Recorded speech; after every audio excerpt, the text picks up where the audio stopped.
Salut à tous et bienvenidos a todos sur la chaîne Ben Akisset. Nouvel épisode du format de prénoms et de noms et aujourd'hui je suis avec Émilie Boulard, joueuse de rugby professionnelle au 15 de France et au Blagnac Sporting Club de rugby. Émilie, merci beaucoup d'avoir accepté ma proposition, celle de faire un épisode et de m'accueillir ici. Alors je vais être honnête, faut jamais dire jamais, mais je pense que je serais jamais venu ici si j'avais pas eu cette interview avec toi. Mais j'ai pas envie de dire face caméra le nom de la commune, on va rester dans la discrétion. Et de deux, je pense que j'aurais jamais tourné une interview dans une maison en travaux. Donc en termes d'originalité, tu te places quand même pas trop mal. C'est parfait, on a tout donné et c'est ce qu'on va faire. Avant de commencer, je voulais savoir comment tu vas parce que tu as quand même enchaîné lors des dernières semaines. Tu as enchaîné donc, la Coupe du Monde avec le 15 de France. Le dernier match, c'était le 27 septembre contre la Nouvelle-Zélande. 2 semaines après, il y a la reprise du championnat où ton équipe s'est imposée contre Toulon en première journée. Ouais. Une semaine après, toi, tu joues contre Bobigny, deuxième victoire en 2 matchs, donc ça, c'est parfait. Mais il y a quand même ce passage de la Coupe du Monde à la reprise de championnat. Pas trop dur, pas trop fatigué, tu as pu enchaîner comme tu voulais. En vrai, ça va. On a vécu une aventure riche et intense pendant la Coupe du Monde. C'est toujours assez fatigant ce genre de compétition parce que c'est très intense, il y a quand même de la pression, etc. Donc, c'est le plus haut niveau qu'on peut faire. Donc vraiment un peu de pression là-dessus. Après, on avait quand même 15 jours de vacances où on a pu décompresser un peu, chiller, profiter des proches pour redescendre justement et faire cette passation entre la Coupe du Monde, solder un peu le résultat, solder cette pression justement, récupérer un peu mentalement et physiquement de ces 3 mois finalement assez intenses. Et retour en club. Après, franchement, j'avais trop hâte de retourner en club parce que je kiffe aller en club. J'aime trop le groupe, j'aime trop les filles et tout. Donc j'avais hâte de retourner là-bas. Ça faisait depuis juin finalement que j'avais pas été. Donc il y avait une petite motivation de se dire ouais, je vais retourner dans un endroit dans lequel ça fait longtemps que j'ai pas été. Et c'est ça qui est cool. Donc en vrai, contente de retourner. Et après, les résultats, les filles ont gagné difficilement le premier match à Toulon. Et après, on a gagné à la maison. Pareil, c'était pas le plus beau match de rugby, mais on doit se réadapter sur le projet de jeu, etc. C'est un nouveau staff, donc on va dire qu'on est en construction, mais en tout cas, 2 matchs de victoire, c'est le principal. C'est puissance au max, les batteries sont rechargées. Exactement. Dans ton cas, toi, c'est le club qui te laisse par exemple une semaine de plus par rapport à la reprise de championnat pour que tu puisses revenir un peu plus reposé, on va dire. Exactement, okay. On avait une semaine obligatoire en gros, okay. Tout le monde après la Coupe du Monde. Plus une semaine qu'on avait le droit de mettre un peu quand on voulait jusqu'au 15 novembre. D'accord. En gros, donc moi j'ai choisi de mettre 2 semaines d'un coup et voilà. Pour bien couper. Coupure, etc. De passer un peu de temps avec les proches parce que du coup on n'a pas le temps de trop de les voir pendant la Coupe du Monde et puis voilà, ça a enchaîné après, mais fraîche en vrai, fraîche. Fraîche. Pour faire cette saison.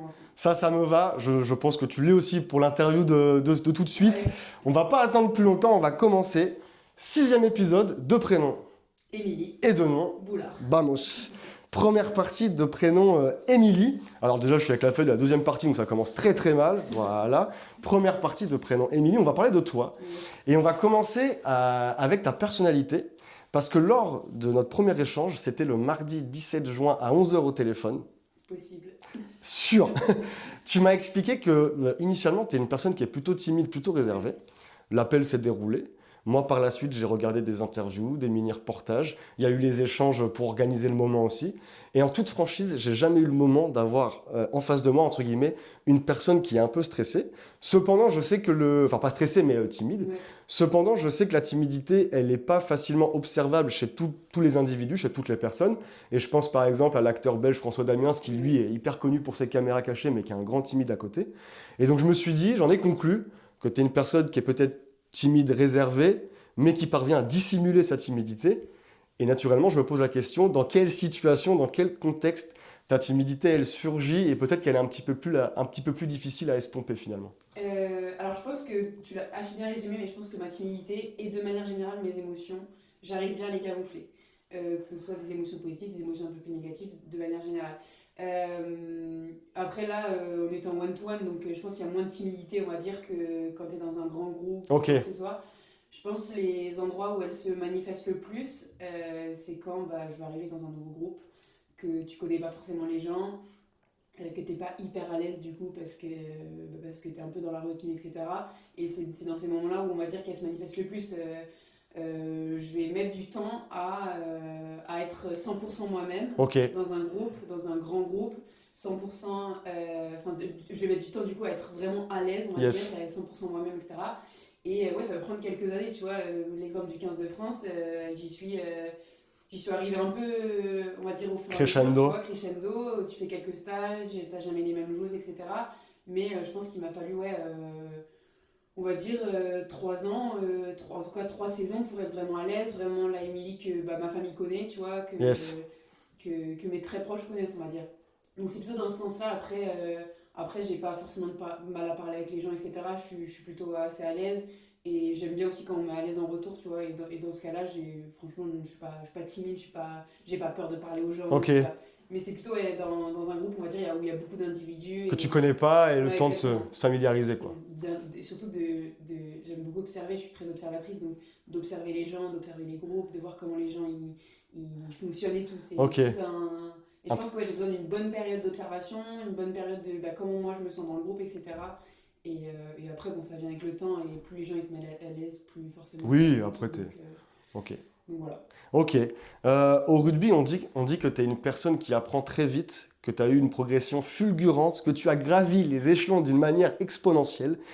Bref, ton entrée dans le rugby, elle donne vraiment l'impression que tu n'as pas hésité, tête baissée, tu as foncé.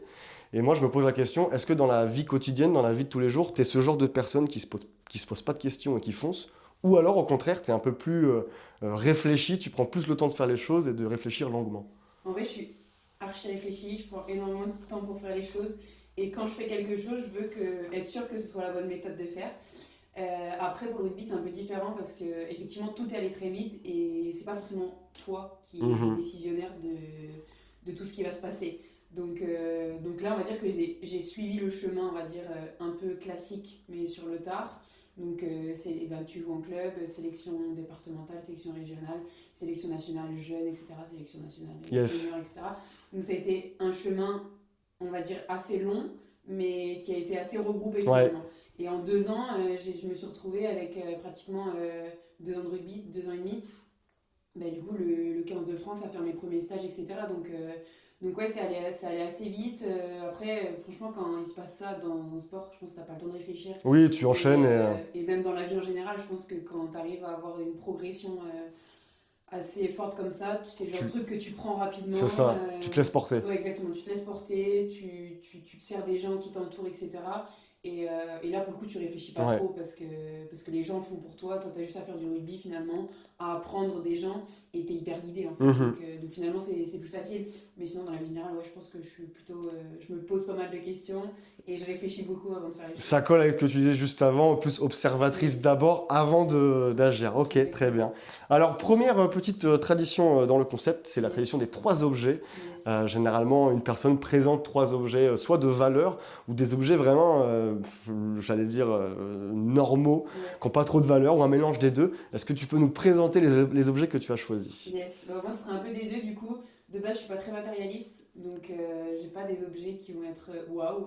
En tout cas pour les objets du quotidien. Le premier, je les ai pas avec moi parce que week-end de repos oblige. Les crampons. Les crampons.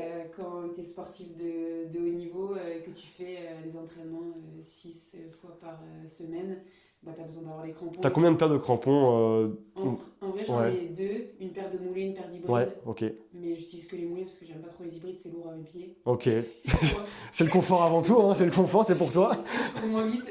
Non, en vrai, franchement, on a la chance de jouer beaucoup des stades synthétiques maintenant. Ouais. Et confort du moulé, vraiment, vraiment Ok. top. Donc non, moulé à fond. Ouais, du coup, franchement, c'est l'objet incontournable, en tout cas Pas le pour choix. moi. Et dès que je prépare mon sac, dès que je prépare pour aller au match, pour aller à l'entraînement, etc., le premier truc que tu as besoin et qu'il faut surtout pas oublier, c'est les crampons. Parce qu'après, les restes, tu peux trouver un short, ça se dépanne, un top, Oui, ça se oui. dépanne, un t-shirt, ça se dépanne, mais les crampons, voilà, c'est quelque chose qui est hyper personnel et tout. Deuxième, pareil, d'un point de vue très utile, un chouchou. Yes. C'est pas n'importe quel chouchou, Ah parce que je suis pas très matérialiste, mais j'aime beaucoup regarder mes choses et mes chouchous particulièrement. Ok. Pareil, quand tu fais du sport beaucoup, tu as besoin que tes cheveux soient bien attachés et tout, ah. Ouais. et franchement, c'est une galère de devoir se recoiffer tout le temps. Donc c'est mes chouchous, je les garde tout le temps et je veux jamais les perdre jusqu'à temps qu'ils se cassent. En gros, c'est un peu ma tradition des chouchous. Ah, t'es un peu superstitieux. Ah, de ce côté-là, de ce côté-là. Ouais, c'est même pas de la superstition, c'est juste de la pratique. Ok. Parce que je sais qu'avec ces deux chouchous-là, mes cheveux ils tiennent et ils vont pas bouger de l'entraînement. Voilà, t'es sereine. Ouais, exactement. Tandis que si je les perds et que j'ai un autre chouchou, franchement, je Ça vais va pas te- être bien. Tu vois, je vais pas être bien. Ça va te travailler dans la Non, tête. mais quand je perds mes chouchous, vraiment, je suis pas bien. Donc j'essaye de toujours les garder soit autour de mon bras, soit souvent parce que j'ai les cheveux attachés, donc dans mes cheveux, soit dans ma trousse de toilette, à un endroit quand j'ai mes tresses, bref, pour pas les perdre quoi. Donc ça, vraiment hyper utile, Ok. pas très fun, mais hyper utile.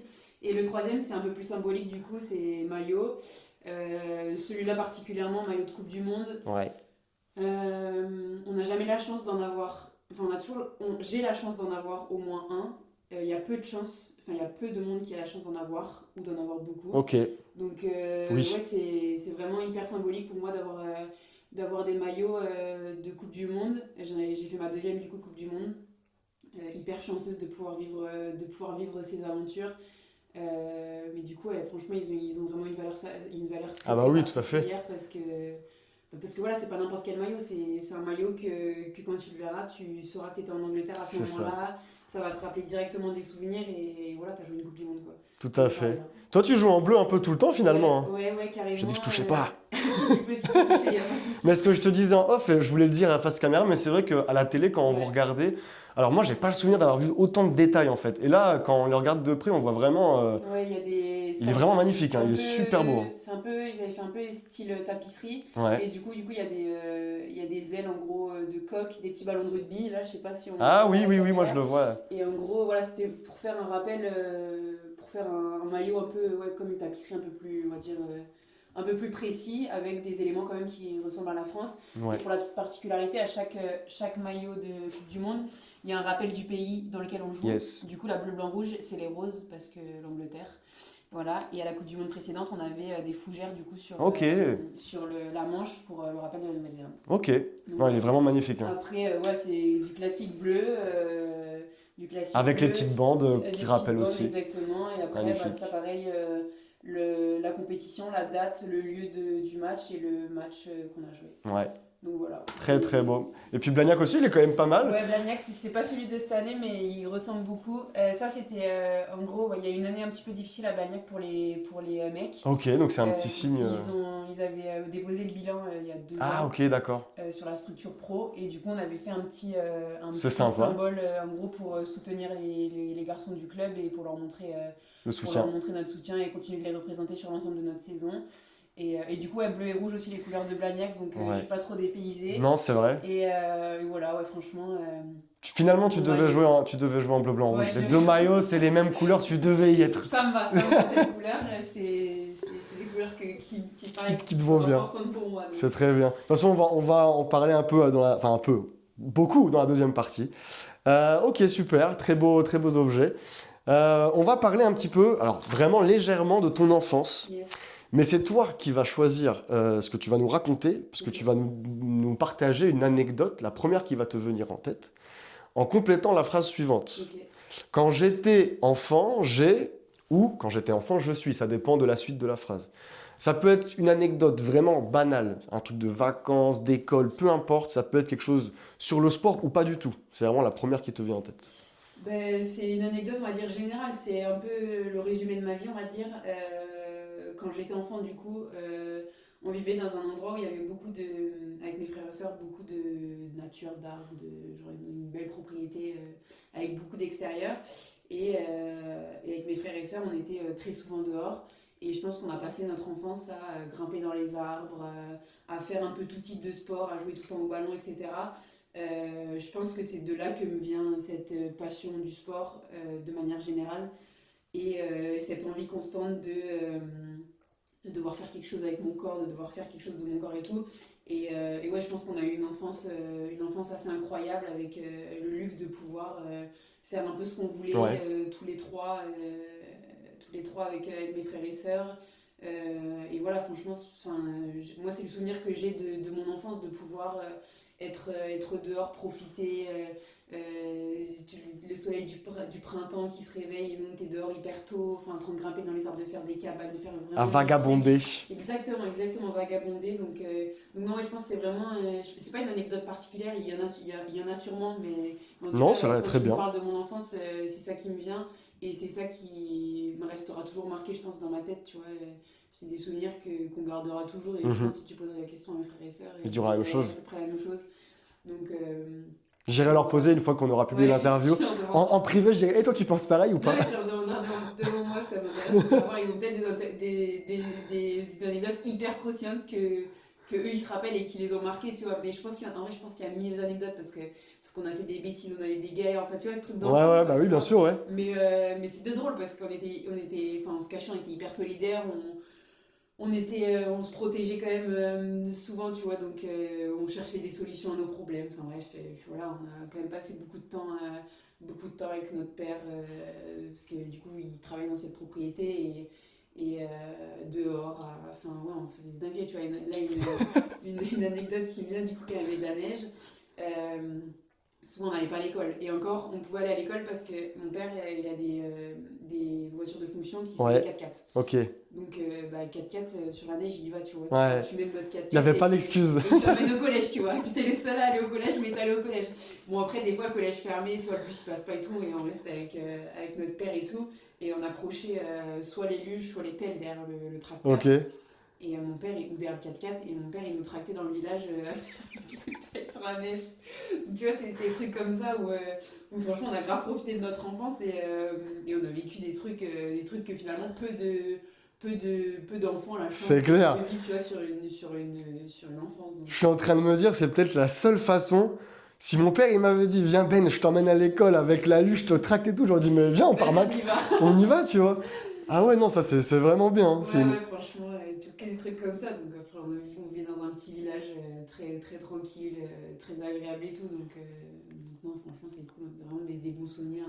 Un lieu ressourçant, apaisant et rassurant pour nous tous, Yes. toujours actuellement, on va dire. Dans la nature, c'est magnifique. Ouais. Alors, je sais pas si tu m'as répondu déjà à la question suivante, mais tu m'as fait une belle transition, mais justement, on va vérifier.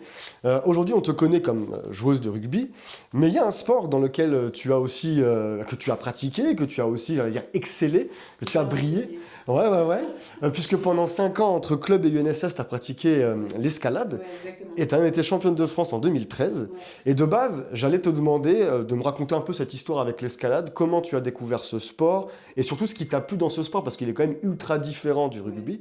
Mais je me dis, peut-être qu'il y a un rapport avec ce que tu viens de dire à l'instant, de monter dans les arbres, Ouais. etc. Ben, je pense que oui, il y a un rapport, on va dire.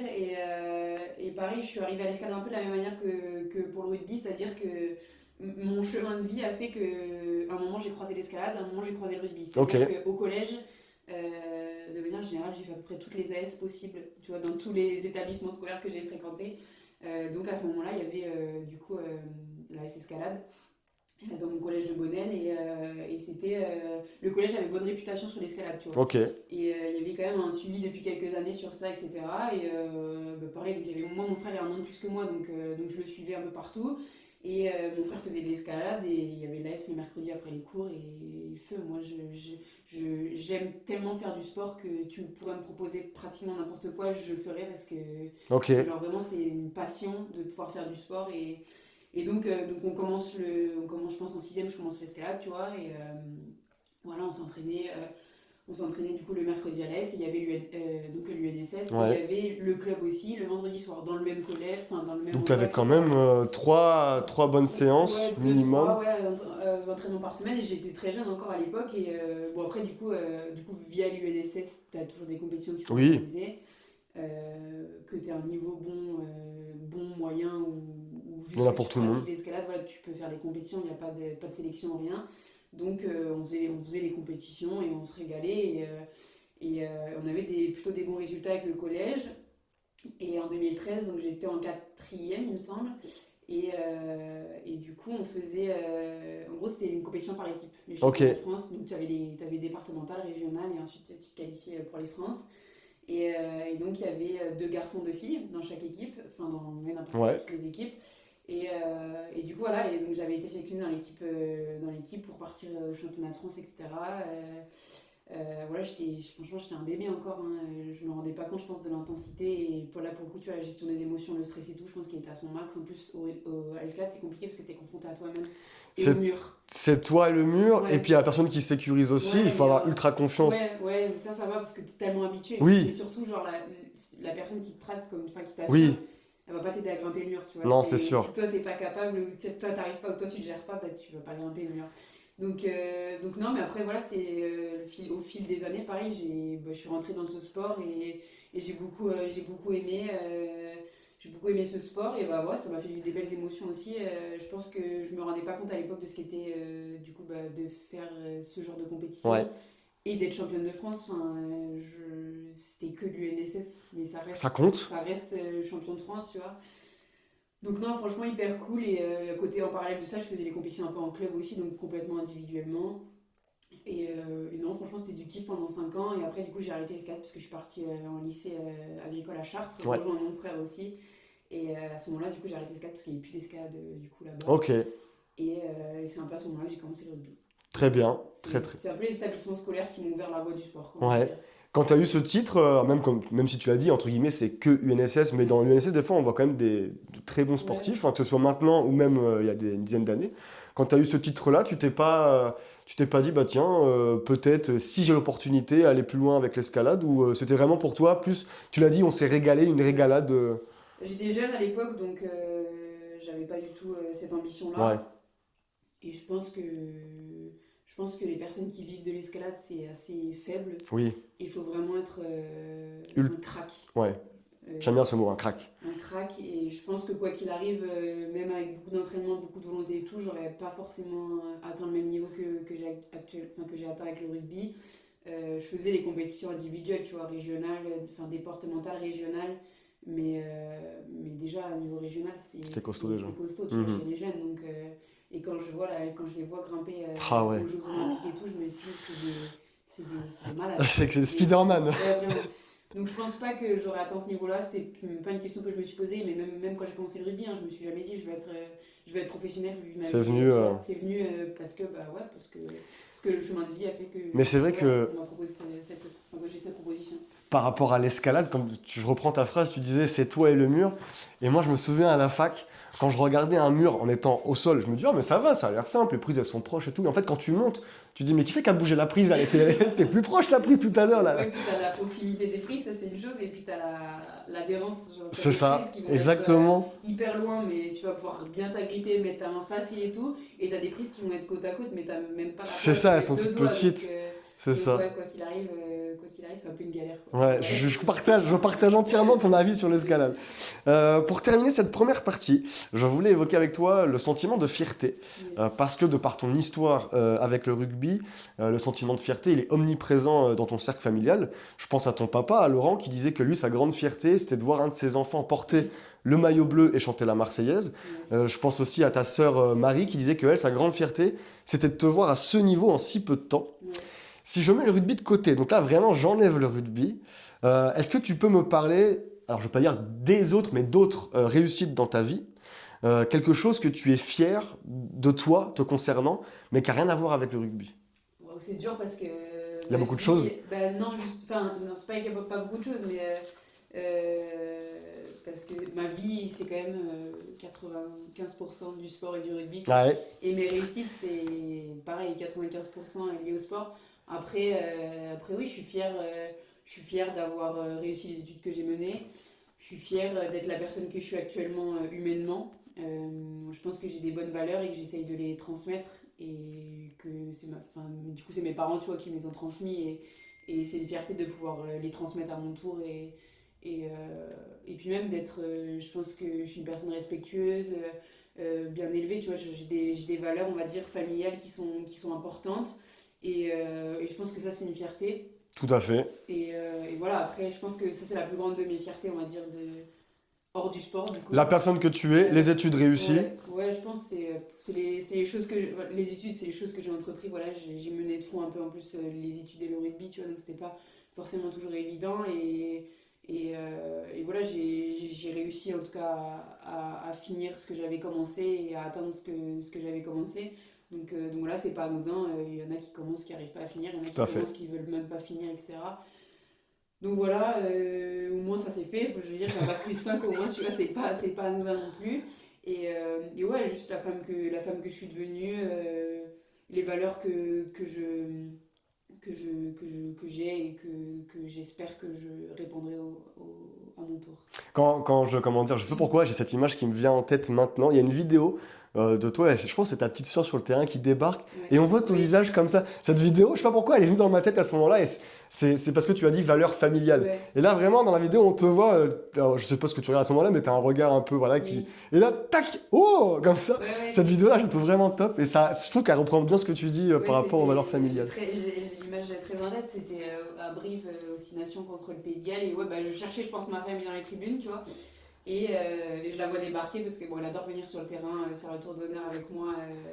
Bah, elle est vraiment plus jeune que mes deux autres frères et sœurs, donc elle a tout vécu. Elle a connu le début de mon rugby. Et depuis qu'elle est bébé, elle vit dans les stades avec mes parents. Elle a fait le tour du monde, elle est allée en Nouvelle-Zélande, elle est allée en Angleterre, elle est allée dans tous les pays d'Europe. Tu vois, du coup, parfois avec mes frères et sœurs, avec les plus grands, on lui dit tu te rends pas compte de la chance que tu as d'avoir pu vivre ça. Parce que nous, à son âge à elle, on n'a jamais été en Nouvelle-Zélande. Elle a déjà fait 3 Erasmus. Ouais, ouais. Donc on essaye de lui dire qu'elle se rende compte de la chance qu'elle a et qu'elle profite, que mes parents puissent lui offrir ça, tu vois, parce que c'est pas anodin de faire des voyages comme ça. Et je suis contente et fière de pouvoir lui offrir ça Oui. grâce au rugby, on va dire.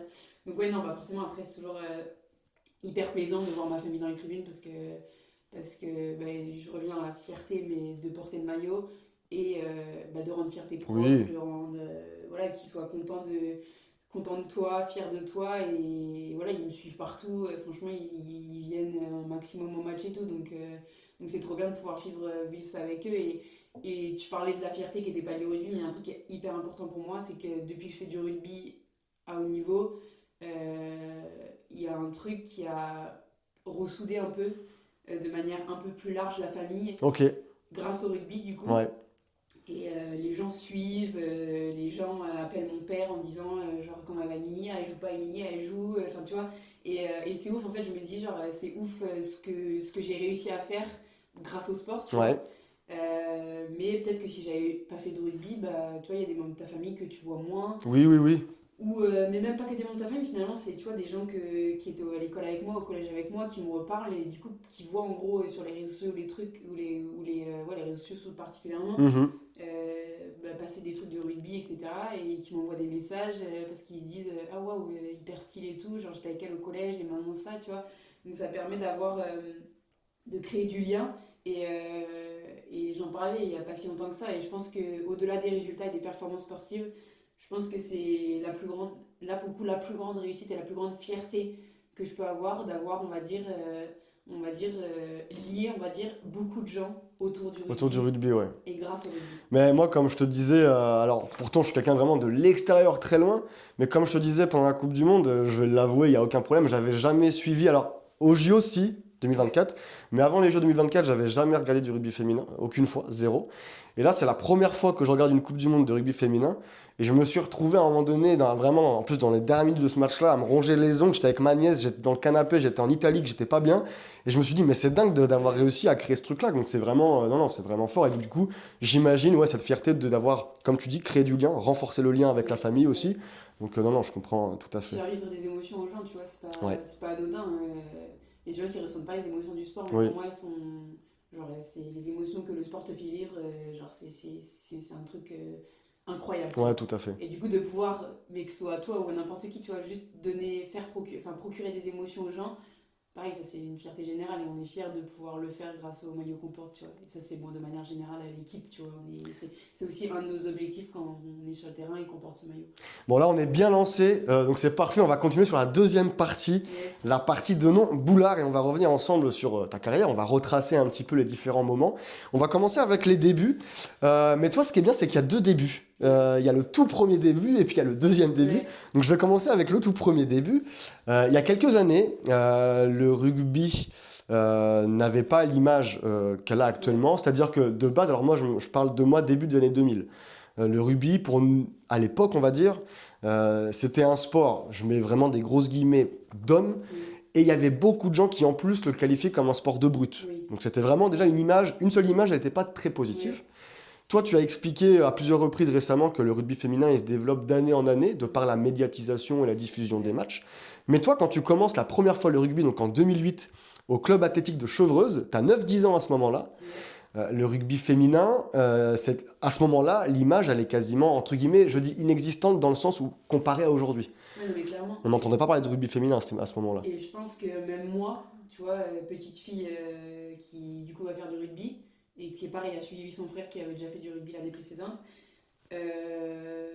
n'était pas du tout au courant du rugby féminin, de ce que c'était, etc. Parce qu'on n'en parlait pas, et parce que, enfin, bon, après j'étais jeune, tu vois, mais Ouais, je m'étais pas forcément intéressée. Et voilà, après c'est vraiment premier jet de carrière, genre j'ai fait 1 an. c'est ça. Et alors du coup, c'est grâce à, entre guillemets, à ton frère. Ouais. Ton frère jouait, tu t'es dit, tiens, je veux faire comme lui. Ouais, mon frère il avait fait 1 an du coup avant l'année où moi j'ai commencé et puis l'année suivante, bon, j'imagine qu'on allait le voir tu vois, au tournoi, au plateau Yes. et tout, à l'entraînement et puis que ça a dû nous chauffer et comme je t'ai dit, on était quand même assez solidaires donc à un moment de notre vie on a fait tous les trois de l'équitation, lui il a commencé le rugby et puis l'année suivante avec ma soeur on y est allé donc on a fait tous les trois du rugby et du coup bon, on faisait nos petits plateaux etc. Et voilà, je pense que voilà, on n'avait pas spécialement accroché avec le. Enfin, spécialement. On avait passé une bonne saison et tout, c'était cool, tu vois. Mais bon, t'es petit, tu te rends pas compte. Mais voilà, on avait juste fait cette saison. Enfin, moi et ma soeur, du coup, et mon frère 2 ans. Et puis fin du soir, on avait arrêté, on avait basculé sur autre chose. Et bon, après, il y avait le collège et tout, donc pareil, t'as moins de temps aussi. Oui, oui, oui. Vu qu'il y avait l'AS, on avait décalé sur l'AS. Là, tu as répondu déjà à la question suivante parce que je voulais te demander, parce que c'est vrai que généralement, quand un enfant commence un sport, un enfant qui arrête au bout d'un an, il peut y avoir un tas de raisons qui expliquent cette décision, mais très souvent, il y a deux raisons qui reviennent. C'est soit l'enfant, il n'a pas aimé le sport, Ouais. il arrête. Alors, les parents le poussent à le bout parce qu'on a payé la licence, donc tu Ouais. vas quand même terminer la saison. La saison. Exactement. Et la deuxième raison, ça peut être le fait, bah ok, bah c'était cool, mais j'ai envie d'aller voir autre chose, donc Ouais. voilà. Donc Mais ça, c'est un peu ce franchement, qui s'est passé de ton Ouais, je m'en côté-là. souviens plus trop, tu vois, je sais pas s'il y avait vraiment une raison Ouais, qui nous a poussé à ça, mais je sais pas, ouais, tu vois, c'était comme ça. oui, oui, bah. Ça nous avait pas spécialement manqué d'arrêter et tout, donc on avait fait une saison, c'était cool, et après on avait basculé du coup, sur le sport avec le collège et tout, puis même mes parents, tu vois, on était trois, donc ils pouvaient pas non plus courir à droite à gauche. Tout à fait, ouais. Donc voilà, on avait arrêté comme ça, et puis voilà, c'est ok. Bon, de toute façon, c'est revenu quelques années après, 8 ans après, mais alors moi, j'ai noté une entrée quand même fulgurante, j'aurais pu dire aussi fracassante si j'avais un autre mot à employer. Alors, tu reprends le rugby l'année de la première en UNSS Ouais. avec ton lycée agricole. Tu continues avec la faculté d'Orsay quand tu étudies en STAPS. Ouais, C'est d'ailleurs lors d'un tournoi universitaire que tu te fais repérer par Thomas Darac, ouais, qui est à ce moment-là manager de l'équipe de France développement A7. ouais. Donc quand même une sorte, enfin ouais, une consécration, une petite consécration Ouais. à ce moment-là. Et 2017, donc tu signes au rugby club de Chili-Mazarin. Ouais, Tu passes 5 ans dans ce club-là, ouais, 2 ans en élite 2, ouais, 3 ans en élite 1. ouais. Et tu vas dire que bah, les 3 ans en élite 1, c'était quand même la bataille, mais on va y revenir, Ouais, c'était vraiment la on va y revenir un petit peu après. Les choses là, elles se sont vraiment enchaînées. Donc 2017, Chili. 2019, février 2019, première sélection en main de 20 avec premier match, première victoire contre l'Angleterre, premier essai. 2020, intègre le Pôle France. Ouais. Le 3 avril 2021, là, tu es sur la première sélection. Ah, c'est venu comme ça, là. Ouais. Première sélection, donc premier match, première victoire contre le Pays de Galles au tournoi destination. Une grosse victoire. Et en plus, alors ça, c'est petit bonus, comme ça. L'essai, il est élu essai de l'année féminin en 2021. Je dis, ok, alors je le répète une première fois. Je vais le répéter encore 2 fois, je crois, plus tard. Cet essai, donc il est élu. 2022, tu es sélectionné pour la Coupe du Monde en Nouvelle-Zélande. Vous avez terminé à la 3e place. Et en plus, tu signes dans ce club, au Blagnac Sporting Club de rugby. Et à ce moment-là, le club Blagnac en féminin, ils sont double finalistes du championnat de France. Donc tu passes vraiment de lutter pour le maintien à aller lutter pour le titre. En 5 ans, si je résume de façon très grossière ton début de carrière, on est passé de prendre une seconde licence 8 ans après la première à jouer une Coupe du Monde avec le 15 de France. Stéphane Aymar, qui a été adjoint et sélectionneur du 15 de France, il a dit Émilie, elle n'est pas arrivée par l'opération du Saint-Esprit, elle est arrivée parce qu'on jugeait qu'elle avait du potentiel. Et il évoquait aussi les capacités que tu avais de ta vitesse naturelle. Toi, avec le recul, avec ton ressenti, ton vécu et puis tes mots, comment tu qualifies les 5 premières années de ta carrière qui sont vraiment très impressionnante tout simplement. Ouais, c'est difficilement réalisable. Je pense quand t'es dedans, tu te demandes de. Tu te dis, waouh, il m'arrive vraiment ça, et tu te sens pas forcément hyper légitime d'arriver dans un groupe et tout parce que t'as pas forcément confiance en toi. Tu vois, ton expertise dans le rugby elle est quand même assez limitée. Tu continues de beaucoup apprendre parce que t'es encore finalement novice, tu vois. Et ouais, ça a été vraiment très rapide. Je suis passée du lycée agricole à faire de l'UNSS. Tu fais du 8 contre 8 sur demi-terrain. Il n'y a personne qui s'est touché un ballon. Enfin, vraiment, c'est assez folklorique, tu vois. Mais très bonnes années, tu vois. Pur kiff. Vraiment, on s'amusait beaucoup et tout. On était sur des terrains boueux. Bon souvenir. Mais pareil, à ce moment-là, jamais t'imagines que tu vas percer dans un second temps et tout. Tu kiffes, voilà, je pense que j'ai la chance d'avoir on va dire, des qualités physiques un peu innées qui sont de vitesse, etc. Et que j'ai toujours, de manière générale, vraiment kiffé le sport. Et voilà, je pense que ça m'a facilité les choses. Et du coup, ouais, direct à la fac, donc je continue le rugby. Et je m'inscris en même temps du coup, dans le club par une connaissance interposée de ma mère. Achille Mazarin, du coup, en Élite 2, donc deuxième division, donc c'est quand même pas rien, même si Pour un début, ouais, ouais. Et c'est en quand même fait, pas mal. j'avais fait de rugby à 15, j'avais jamais fait de rugby de match de 80 minutes, donc c'était vraiment tout nouveau. Et donc moi, j'arrive début septembre à la rentrée, et donc mon père m'emmène faire une séance d'essai, et donc je fais tout, et à la fin de la séance, le coach il dit: oh, il y a match la semaine prochaine, est-ce que t'es là? Enfin, en gros, tu joueras. Moi, j'avais un mariage dans ma famille qui était prévu depuis super longtemps, et d'un côté, j'étais un peu rassurée de ne pas être là parce que faire une semaine de vrai rugby et faire un match après C'est vrai que en deuxième division, c'est hyper chaud. c'est hyper chaud, ouais. Et du coup, j'ai joué la semaine suivante. Je crois que j'étais titulaire en 15 enfin, aucun repère, vraiment aucun repère. Perdu sur le terrain, mais là, on essayait de courir un peu partout, d'essayer de comprendre comment ça se passait. On était allé jouer à Grenoble, qui était une grosse écurie de ce championnat, et on a pris une branlée, clairement. Genre vraiment. Donc non, en vrai, bon souvenir. Et bon, après, je pense que ça m'a aussi forgé, ça m'a aussi permis d'évoluer hyper vite et de m'améliorer rapidement. Donc non, je suis passée par ça, une année des Ligue 2 où voilà, j'ai beaucoup appris et tout. J'avais un coach qui était vraiment top, Coco, et franchement, c'est grâce à lui que j'en suis là actuellement parce que il m'a soutenu, poussé, suivi, accompagné durant toutes mes sélections. Et puis même sportivement, tu vois, c'est lui qui m'a coaché pendant 3 ans, je crois, 2 ans, 3 ans. Il m'a tout appris, en vrai, tout appris. Il était vraiment top, et je pense que si j'en suis là actuellement, il n'y est pas pour rien Il n'est pas aussi. pour rien. Mais c'est bien parce que ça fait plusieurs fois que tu me lances sur les sujets suivants. J'avais parlé justement de Chili. Quand tu es arrivé là-bas, tu as 18 ans. Ouais. Sans manquer du tout de respect, ton expérience au niveau club, elle est vraiment minime. Si on compte Chevreuse quand tu avais 9-10 ans. Quand tu quittes Chili, tu as 23 ans, Ouais. tu es joueuse internationale, tu es joueuse expérimentée où tu as connu une montée d'élite 2 à élite 1. Et en plus de ça, tu as développé un attachement particulier avec ce club. De base, j'allais rappeler le fait que toi, tu as insisté sur le fait que c'était à Chili que tu as tout appris. Tu as été formé là-bas, tu as tout appris là-bas en termes de rugby, tu as rencontré des gens incroyables, que ça a été compliqué quand même les années en élite 1. Donc là, je ne sais pas si je dois dire l'enseignement qui t'a le plus impacté en tant que joueuse à Chili ou par Coco. Je ne sais pas qui je dois dire du coup. En vrai, Mais c'est les deux, c'est les deux. C'est les deux parce que Coco était dans la même galère que nous au Chili, hein. Franchement, quand on était en élite 1, on a tous galéré, que ce soit le staff ou les joueuses. Bon, après, Coco, il est parti parce qu'il a eu d'autres projets professionnels. Mais même, tu vois, dans la galère, franchement, on passait des bonnes saisons. Ok, Et on était un groupe hyper lié. On gagnait un match ou deux dans la saison, ça nous suffisait pour se maintenir et nous, on était contentes. Et on allait parfois à Montpellier, qui était 8 fois championne de France en titre. Et tu rencontrais des Safi Ndiaye, des Cyrielle Banet, des filles qui étaient là depuis des années en équipe de France, qui avaient une expérience gigantesque par rapport à toi. Et bah, tu étais contente de jouer contre ces filles-là, tu vois. tout à fait. Donc non, moi, ça m'a fait grandir. Je pense que si ça avait été si dur que ça, je serais pas restée 5 ans. Ou alors j'aurais arrêté le rugby parce que ça m'aurait dégoûté, tu vois. Je retourne à l'escalade, c'est bon, ça Ouais. m'a saoulé. Mais non, du coup, ouais, ça m'a forgé, ça te permet de devenir meilleur aussi, hein, Bien franchement. sûr.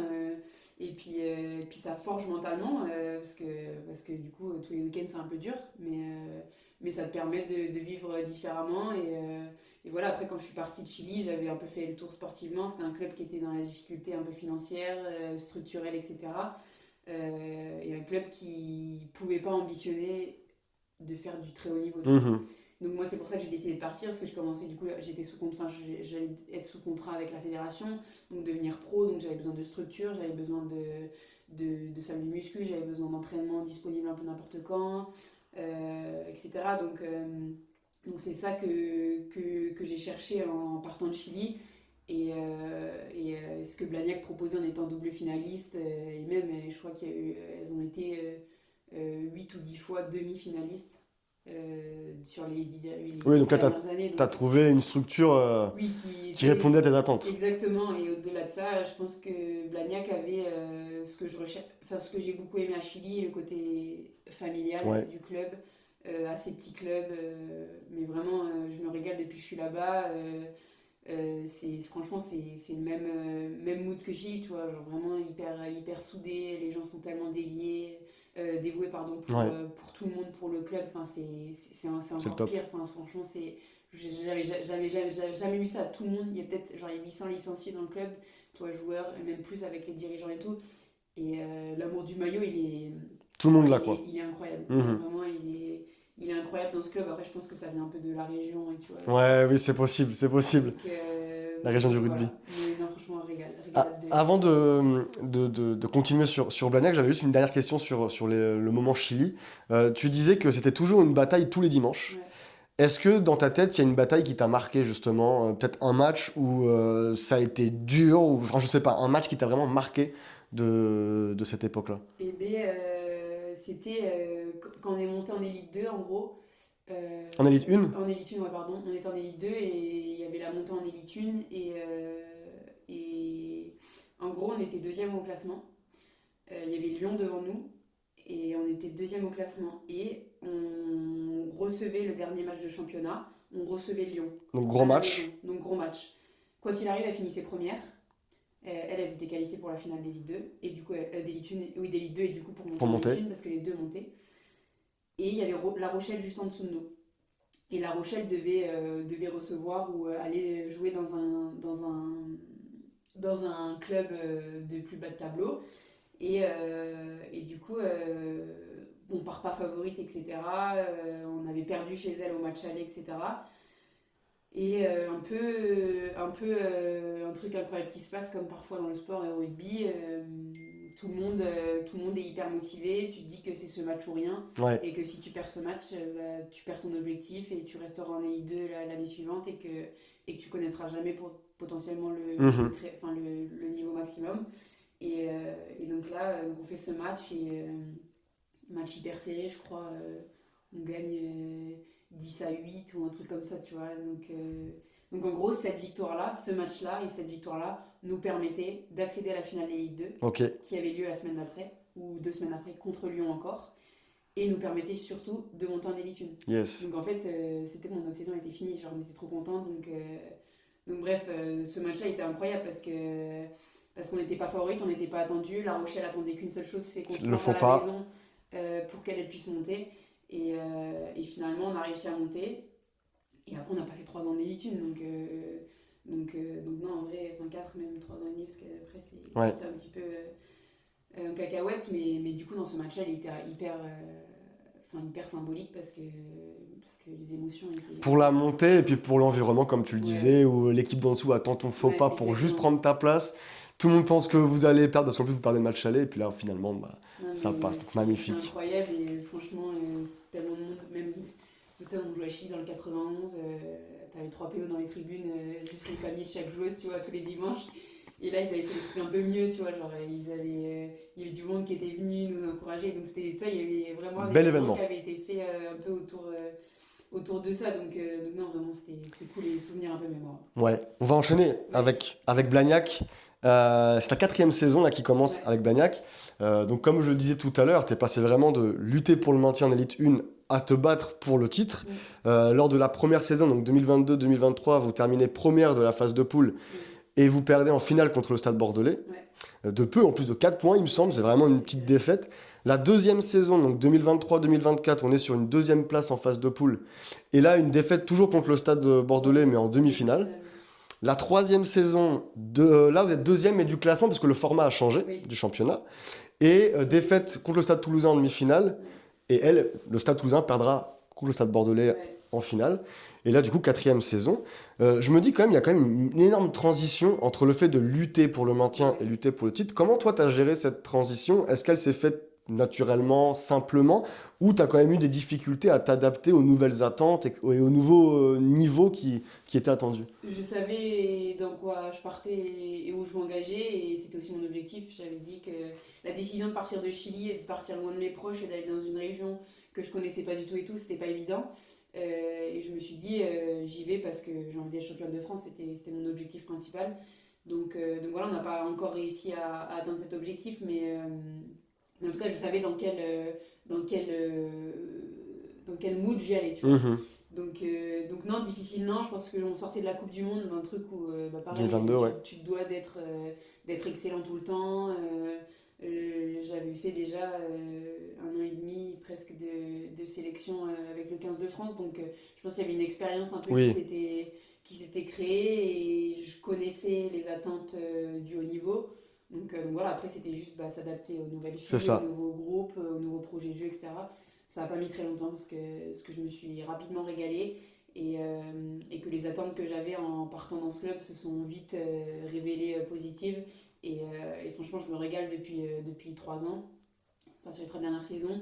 Et ouais, frustrant parce que t'atteins pas l'objectif, mais après, on se régale sur le terrain, on se régale à vivre ensemble toute l'année et tout. Donc c'est aussi le principal. C'est dur de revenir bredouille un peu à chaque fois, mais on se bat sur le terrain. Le championnat devient de plus en plus équilibré et compétitif. Donc voilà, on a à nous d'être encore meilleurs, et pour atteindre l'objectif qu'on a envie d'aller chercher. Comme tu le disais, tu as changé d'environnement, parce que Chili et Blagnac, c'est pas du tout la même région. Les objectifs des deux clubs sont totalement opposés. Est-ce que l'ensemble a eu un impact sur ta mentalité en tant que joueuse? Est-ce que ça a changé quelque chose dans, je sais pas, ta façon d'aborder les matchs ou de t'entraîner ou autre, je sais pas. Oui, je pense que chaque expérience te fait grandir et te fait changer, évoluer un peu. Mais je pense que ce qui m'a beaucoup aidé à évoluer, c'est de manière générale le haut niveau et les sélections avec le 15 Ouais. de France.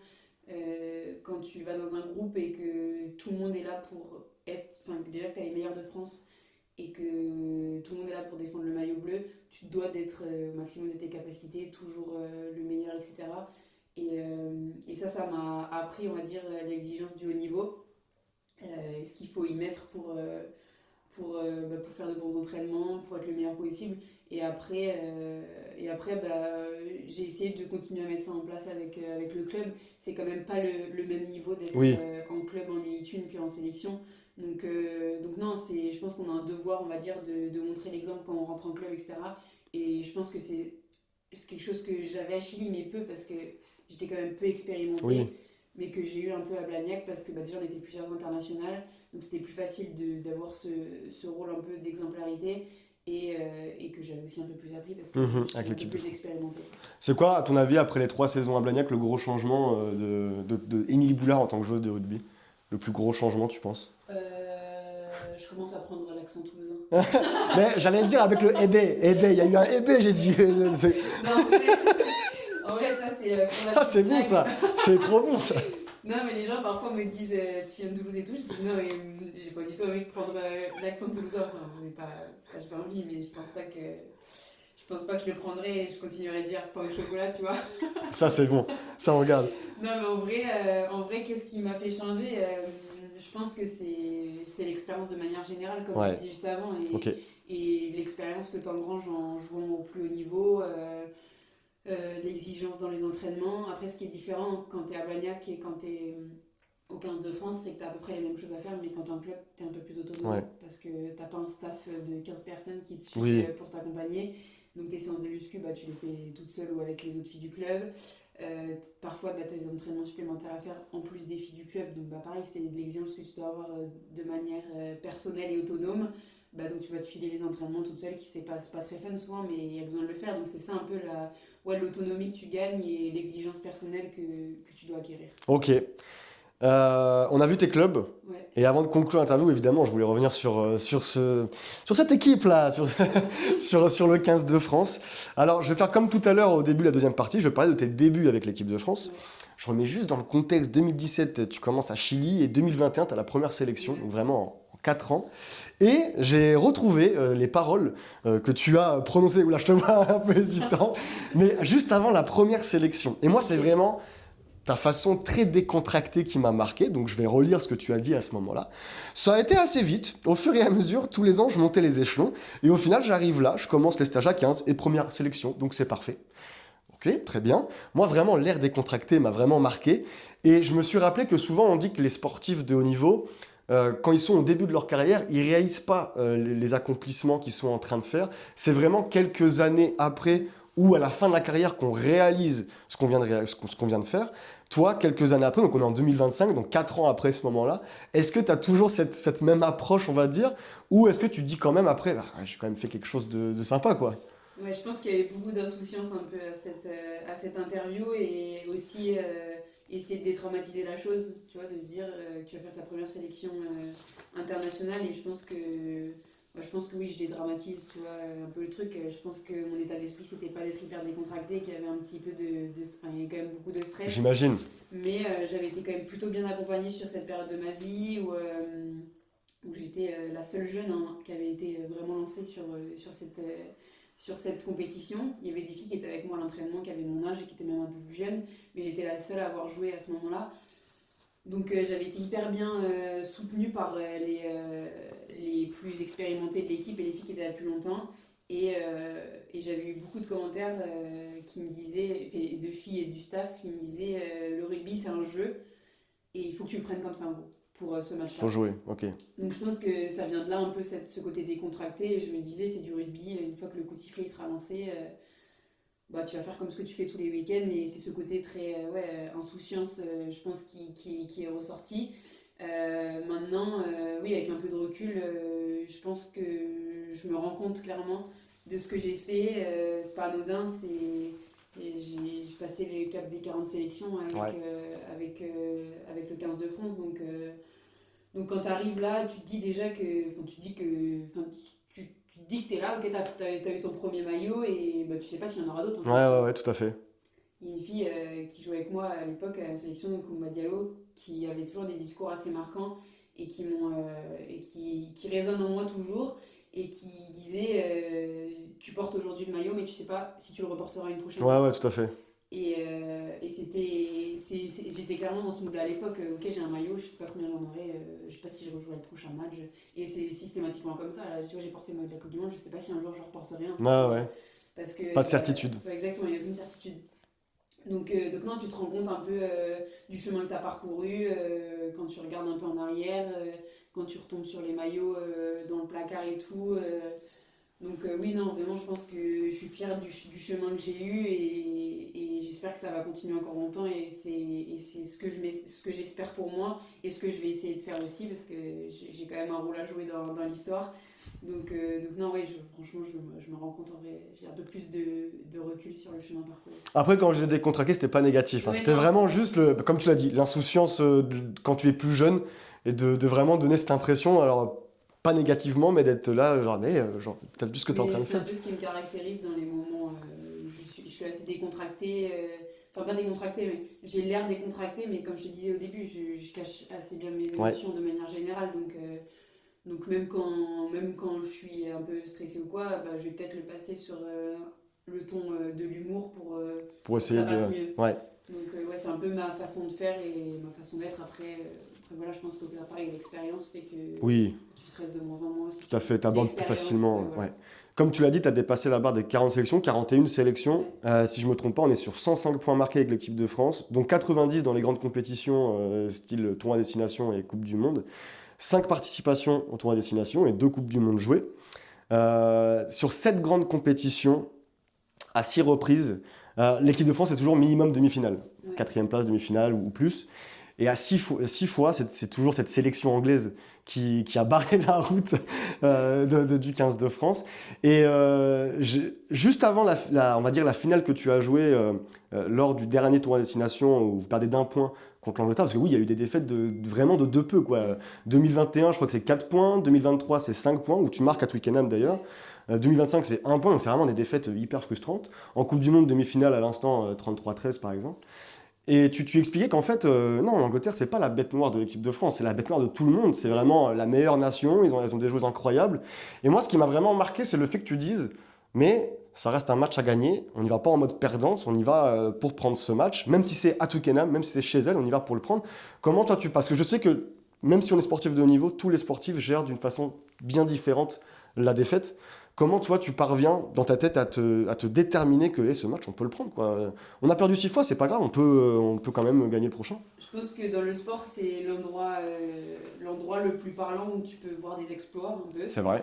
Et que je pense que si on commence un match en se disant que c'est impossible, bah, Oui, autant pas peu jouer. de chance de C'est faire vrai. l'exploit.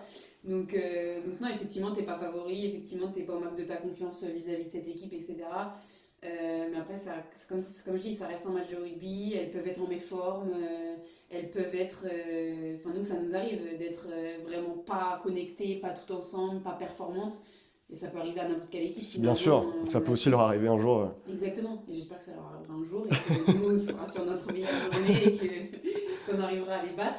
Mais non, je me dis, il faut avoir un minimum d'espoir, même si parfois c'est dur quand t'enchaînes là, 17 défaites consécutives contre cette équipe. Bon, j'en ai pas vécu 17, mais j'en ai vécu quand même pas mal. Mais il faut avoir un minimum d'espoir, se dire que peut-être que, on sait pas, mais sur un malentendu, ça peut passer, tu vois. Enfin, en vrai, voilà, je pense qu'il faut avoir de l'espoir là où il n'y en a pas pour Pour espérer. continuer, bien sûr, tout à fait. Et je rappelle juste que ta première sélection en moins de 20, c'était contre l'Angleterre, c'était une victoire. Ouais. Donc il y a un signe, il y a toujours un signe Ouais, il y a toujours un signe, qui restera. mais chez les jeunes, on arrive plutôt à les battre depuis longtemps. Et c'est après que ça... Et après, arrive un senior, un senior, ça coince quoi. Donc, Ouais. c'est pas ce qu'il leur Bon. donne à manger entre Entre les deux les périodes, jeunes mais et il se seniors. passe quelque chose chez elle. Bon, j'ai pas envie de finir la partie équipe de France avec ces moments-là. Je veux parler de tes bons moments avec l'équipe de France. Il y en a quand même une palanquée. Alors, je recite quand même le premier essai de la première sélection qui a été élu essai féminin de l'année 2021. Je parle aussi du tournoi des 6 Nations 2023 où je pense au match contre l'Écosse où tu marques 3 essais dans le même match. Dans ce même tournoi-là, le match contre l'Angleterre à Twickenham, tu marques un essai lorsque c'est une défaite 38-33, je crois, mais tu marques un essai à Twickenham. Là, la Coupe du Monde, représenter ton pays devant un stade de 80 000 personnes, ça va être quand même quelque chose de fantastique. Tu parlais aussi, je t'ai entendu parler du match contre le Brésil, où tu expliquais que tu as pris vraiment 80 minutes de bonheur. Quand on refait, alors là, j'ai parlé de 5 moments, mais quand tu penses à ta carrière en bleu, c'est quoi le moment le plus spécial en termes d'émotion pour toi ? C'est un moment difficile, mais je pense que c'était le plus intense. Et quand on me pose cette question, je dis toujours la même chose. La demi-finale de la Coupe du Monde 2022. Ouais, contre la Nouvelle-Zélande. Contre la Nouvelle-Zélande, en Nouvelle-Zélande, devant 45 000 personnes, je pense. Mhm. Et on perd de 1 point, 24-21, et on a une pénalité de la gagne à 79e minute. Qu'on loupe, etc. Bon, après, il se passe plein de choses Dans le match, oui. Mais oui, c'était, je pense, l'émotion la plus intense où tu te dis que tu passes à ça d'une finale, une finale de Coupe du Monde contre le pays hôte et tout, contre les Black Ferns qui sont quand même un pays du rugby connu pour ça, quoi. Donc ouais, je pense que ça, c'est le souvenir le plus marquant et le plus intense dans ma carrière, je pense. Si tu pouvais changer une défaite, ça serait celle-là ? Ouais. Ouais, clairement. Bon. Ouais, clairement. Et encore, oui, clairement, parce qu'elle t'ouvre la porte d'une finale de Coupe Du match. que t'attends depuis longtemps et que la France n'a jamais réussi à avoir. Tu n'as que 26 ans, Oui. Il reste encore de belles années devant toi, J'espère. mais bien sûr. On va conclure cette interview justement en parlant d'aujourd'hui et un peu de l'avenir. Aujourd'hui, c'est ta 4e saison à Blagnac. Quels sont tes objectifs perso pour cette année ? Continuer à prendre un max de kiff sur le terrain, ça c'est la priorité et c'est ce qui me fera tenir dans le rugby le plus longtemps possible au haut niveau. Après, envie forcément de faire des bonnes performances, de gagner avec l'équipe et puis on va essayer d'aller encore une fois chercher ce bouclier. J'espère qu'on y arrivera. On se donne du mal à chaque entraînement pour atteindre ça. Donc ça, c'est la partie club. Et après, la partie sélection, continuer de pouvoir porter ce maillot bleu. Ça demande du coup d'être performante avec le club, etc. Bien sûr. Donc c'est lié. Et j'espère que j'aurai la chance de continuer à pouvoir porter ce maillot. En tout cas, c'est ce que je vais essayer de faire. Et voilà, après, on va voir où la vie va nous mener. C'est ça. Et où le terrain va nous amener, quoi. Sur la suite de ta carrière, est-ce que tu as un grand rêve, peut-être un titre ou autre chose, mais un grand rêve que tu aimerais atteindre Moi, je pense qu'on bute depuis plusieurs années contre la même équipe, mais je ferai pas la difficile, j'ai juste envie de gagner quelque chose. Ah oui. J'ai fait beaucoup de seconde place, que ce soit avec Chili, avec Blagnac, avec le 15 de France. J'ai jamais eu la chance de remporter un trophée et je pense que moi, mon rêve, c'est que ce soit le 6 Nations, la Coupe du Monde. Je pense que le rêve absolu, c'est la Coupe du Bien Monde, sûr. évidemment, mais même un grand chelem ou une victoire de 6 Nations, je la prendrai Avec grand plaisir. Ah, comme ça, comme ça. Deux dernières petites questions sur la suite de la carrière. Est-ce que tu serais tenté un jour par une aventure à l'étranger? Sans rentrer dans le détail de Ouais. où, de... Euh, Juste le fait d'être à l'étranger. Est-ce que ça pourrait te tenter? C'est quelque chose que je ferais pas. En tout cas, je me dirais pas, ok, vas-y, t'y vas. Mhm. Genre, tu réfléchis, toi, tu prends la décision d'y aller. Oui, oui, oui. Ne jamais dire jamais, comme tu disais. C'est vrai. On sait jamais les opportunités qui peuvent s'offrir à nous. Donc voilà, c'est pas un truc que je ferais de manière Spontanée, propre ouais, volonté, je vois. et spontanément, mais voilà, ne jamais dire jamais. On verra les opportunités qui s'offrent à moi. Et voilà, mais c'est pas un truc qui me tente Ouais, ouais. de fou. Là, t'es bien à Blagnac, donc... Je suis très bien à Blagnac et j'aime la France. Et j'aime aussi voir l'évolution, tu vois, du rugby féminin. C'est important, je pense, que je finisse là-dessus. On mène un gros combat Ouais. depuis plusieurs années pour justement casser les préjugés dont tu C'est parlais vrai. au tout début de ce sport d'homme, ce sport de brut, etc. D'ouvrir le champ du rugby féminin à toutes les personnes qui ont envie d'y mettre les pieds. Et juste de pouvoir arriver peut-être à professionnaliser ce championnat et à faire en sorte que plusieurs femmes, plus qu'en tout cas 30 comme c'est le cas actuellement, arrivent à vivre du rugby féminin en France.